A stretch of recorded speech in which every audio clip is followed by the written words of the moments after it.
மத்தேயு 28 20. நான் உங்களுக்கு கட்டளையிட்ட யாவையும் அவர்கள் கைக்கொள்ளும்படி அவர்களுக்கு உபதேசம் பண்ணுங்கள். இதோ உலகத்தின் முடிவு பரியந்தம் சகல நாட்களிலும் நான் உங்களுடனே கூட இருக்கிறேன் என்றார். ஆமேன். மத்தேயு சுவிசேஷத்தினுடைய கடைசி வசனம் ஆமேன் என்கிற வார்த்தையோடு முடிகிறது. அதற்கு முன்னதாக இருக்கிற விஷயம், உலகத்தின் முடிவு பரியந்தம் சகல நாட்களிலும் நான் உங்களுடனே கூட இருக்கிறேன். ஒரு தேவ பிரசன்னத்துக்குரிய ஒரு வாக்குத்தத்தத்தோடு முடிகிறது.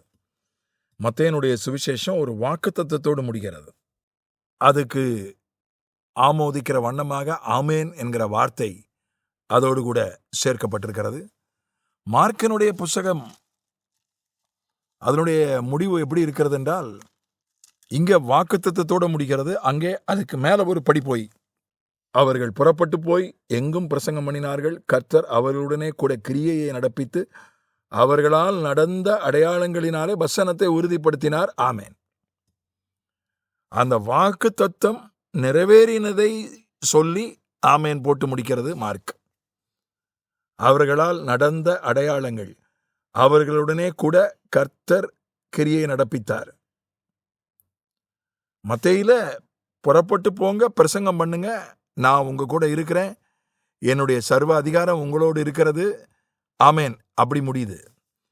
மார்க்கில் அவங்க புறப்பட்டு போனாங்க, பிரசங்கம் பண்ணாங்க, அடையாளங்கள் நடந்துச்சு, கர்த்தர் கிரியை செய்தார், ஆமேன் என்று முடிகிறது.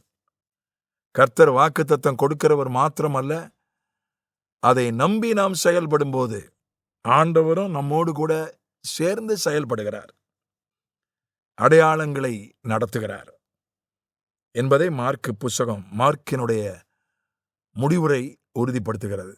லூக்கா சுவிசேஷம் அதுவும் ஆமேன் என்கிற வார்த்தையோடு தான் முடியுது. லூக்கா சுவிசேஷம்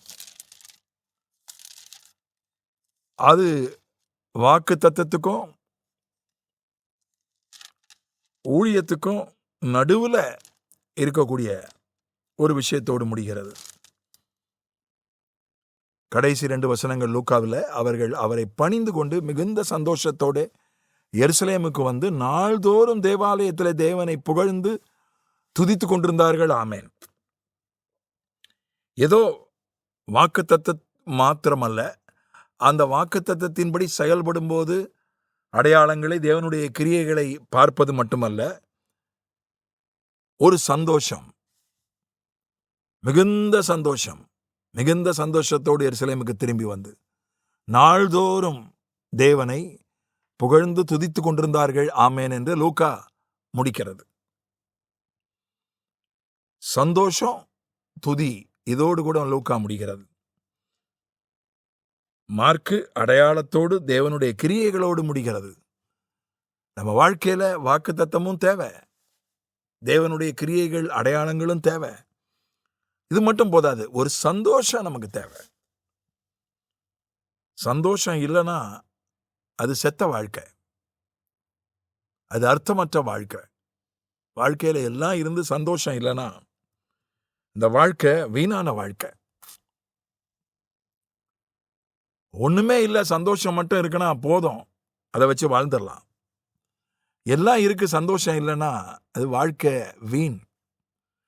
ஒரு சந்தோஷத்தோடு, அதுவும் மிகுந்த சந்தோஷத்தோடு கூட லூக்கா முடிகிறது.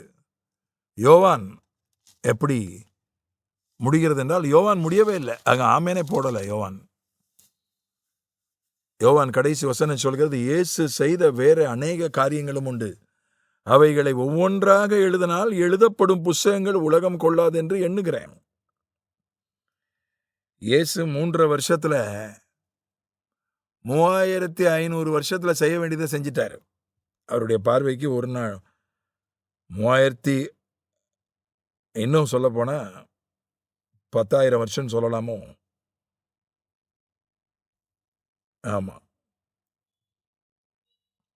360 × 300 × 1000, 3,60,000 வருஷத்துல செய்ய வேண்டியதை 3 வருஷத்துல செஞ்சிட்டார். இயேசு செய்த காரியங்களை ஒவ்வொன்றாய் எழுதினால் எழுதப்படும் புஸ்தகங்கள் உலகம் கொள்ளாது என்று எண்ணுகிறேன். அவர் சொல்றதெல்லாம், அவர் செஞ்சதெல்லாம், சொன்னதெல்லாம் எழுதிக்கிட்டே இருக்கலாம். அதுக்கு முடிவே கிடையாது.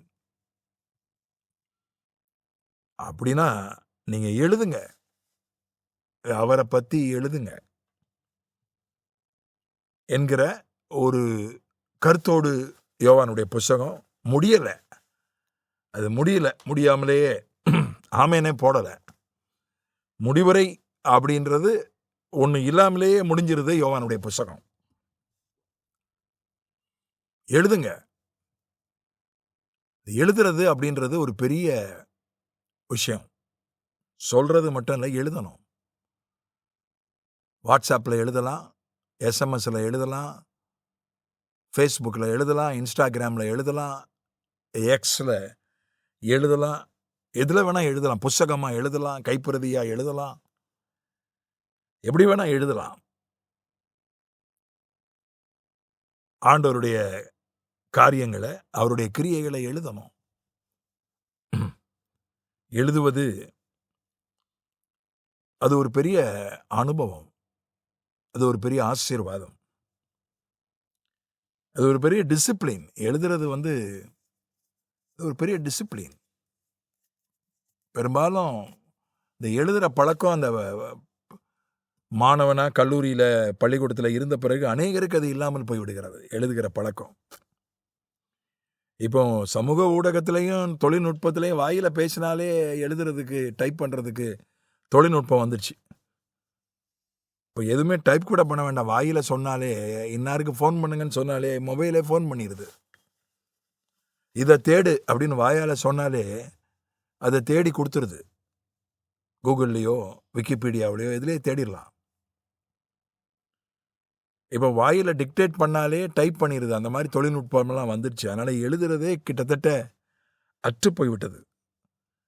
ஒரு நாளைக்கு ஒரு வரியாவது எழுதணும்.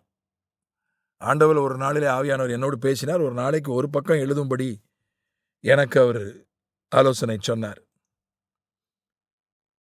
நான் முடிந்தவரை ஓரளவுக்கு எழுதி கொண்டிருக்கிறேன். அதனால் எழுதுவதை ஒரு பழக்கமாக ஏற்படுத்தி கொள்ள வேண்டும். நான் இதை கேட்குற என்னுடைய சகோதர சகோதரிகளுக்கு ஒரு வாக்கியம் எழுதுங்கள். ஒரு பக்கம் என்னை ஆண்டவர் எழுத சொன்னார். உங்களுக்கு நான் சொல்கிற ஆலோசனை, அறிவுரை, ஒரு வாக்கியம் ஒரு நாளைக்கு எழுதுங்க. ஆண்டவரை பற்றி எழுதுங்க. எதையாவது எழுதுங்க. அது வாட்ஸ்அப்லேயோ, அது ஃபேஸ்புக்லேயோ, இன்ஸ்டாகிராம்லேயோ, எதுலேயோ ஒன்றில் எழுதுங்க. அது நல்ல அனுபவம், ஆசீர்வாதம். ஆமென்.